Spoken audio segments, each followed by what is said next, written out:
um pouquinho para frente, fisgado por alguém que passou e acabou desprotegendo o centro do gol. Então, acho que, no geral, acho que foi um bom jogo. A gestão da escalação, para mim, não foi difícil, né? Pelo contrário, ela foi muito pautada em cima de tudo que a gente, de alguns pilares que a gente constrói na gestão de vários aspectos, na gestão técnica, gestão tática, a gestão física, a gestão do ambiente interno, a gestão do ambiente externo. A única questão é que não se pode deixar sobrepor a gestão desses 3 elementos anteriores a uma que, embora seja muito importante, pode influenciar um contexto de ambiente. O que a gente viu hoje ali, eu entrar no campo, né, ser vaiado, né, quando anunciaram o meu nome também ser vaiado, isso eu não tenho dúvida nenhuma. Foi uma construção do ambiente externo.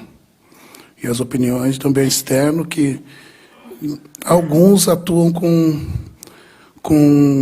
na minha opinião, são pesadas, né?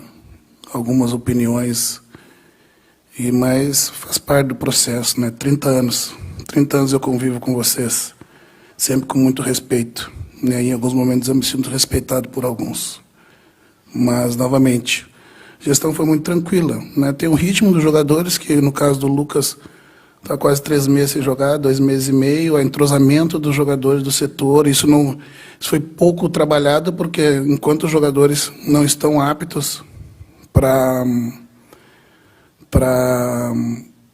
jogar, você dá prioridade para o jogo, você não entrosa os jogadores, só a partir do momento que você tem o jogador à disposição, que você começa a colocar as peças atuando junto. Então, para mim, era precipitado, né, e se provou correto. Infelizmente, se a gente estivesse aqui falando depois de um resultado negativo, né, o que é convicção vai ser entendido como teimosia, né? De novo, eu acho que de alguma forma, em alguma medida, né, teve deslealdade, né, no processo pré-jogo. Roger, boa noite. Em relação ao que vai acontecer a partir de agora sobre esse mesmo tema, você disse que explicou agora o processo da escolha, né, por deixar o Lucas Leiva no banco. Mas e a partir dos próximos jogos, como é que você pensa esse time? Porque hoje, não sei se você concorda, mas o Vilhaçante teve uma ótima atuação. Tem o Bitelo, Campaz é um jogador que fez o gol, mas que a torcida às vezes acaba não gostando muito. Dá para jogar sem o Campaz com o Lucas Leiva? Ou, enfim, quais alternativas você tem pensado daqui a pouco? Um Grêmio sem o Lucas em casa, com o Lucas fora? Quero ouvir de você. O jogo vai determinar, o campo vai determinar, o treino vai determinar, assim como determinou a escalação para esse jogo, né? Então, o Lucas veio para estar em campo, né? Um cara que joga 15 anos lá fora, ele sabe como é que funciona muito melhor os processos que aqui. Eu entendo o otimismo gerado em função da contratação do Lucas. Eu já falei em outros momentos, o Lucas é um pacote, né, dentro e fora do campo, né, no ambiente interno e externo. Sei de todo o carinho e da ansiedade, do otimismo que é gerado em torno da contratação do jogador que nem o Lucas. Só que eu não posso passar por cima de outras questões, né, da gestão, como eu disse, de vários aspectos, né. Um bom ambiente interno segura um ambiente externo estável. Agora, o contrário, não. Um ambiente interno instável não segura, um bom ambiente externo não segura, né? E quando houver essa decisão para ser tomada, não tenha dúvida, a gestão vai ser feita na direção do ambiente interno, né? E sempre vou esperar, vamos dizer, acertar, mas não tenho certeza que vou errar e vou ser taxado com adjetivos, né, nem tão qualitativos a meu respeito, de novo, mas faz parte. A gestão vai ser dia a dia, né? Eu não tenho outra forma de fazer, né? Quando a gente entender que há necessidade, a gente pode jogar um time um pouco mais pesado, fora de casa, dentro de casa a gente soltar um pouco mais, mas até isso precisa ter capacidade para gerir esses momentos.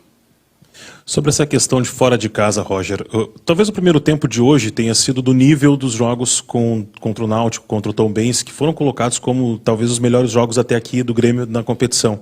Só que fora de casa o Grêmio não está conseguindo repetir isso.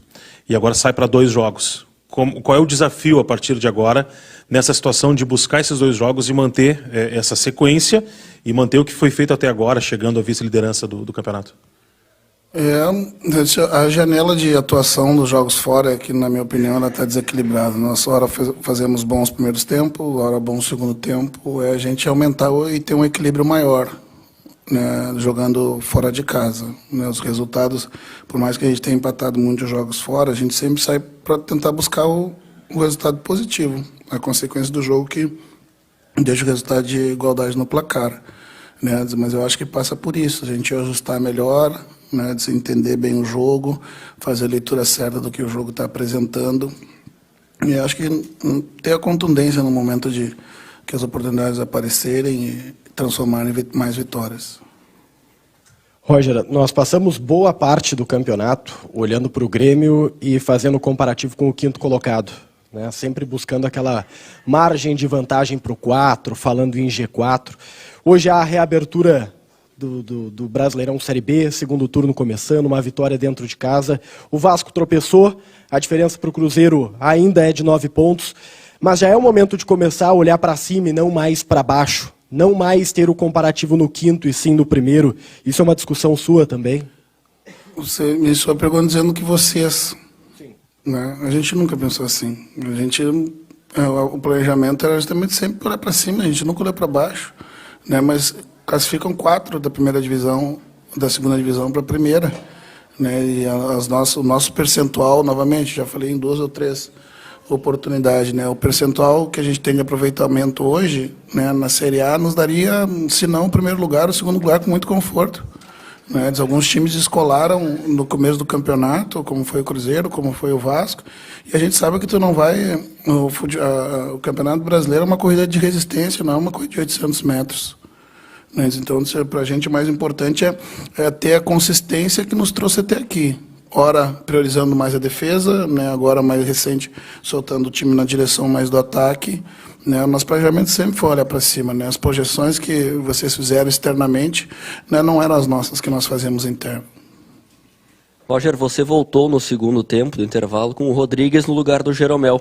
Foi uma troca mais para preservar? O Jeromel apresentou algum tipo de desconforto? O Pedro sentiu pesar as pernas, né, em uma medida, né, que quando relatado por um atleta que nem o Pedro, a gente tem que olhar diferente.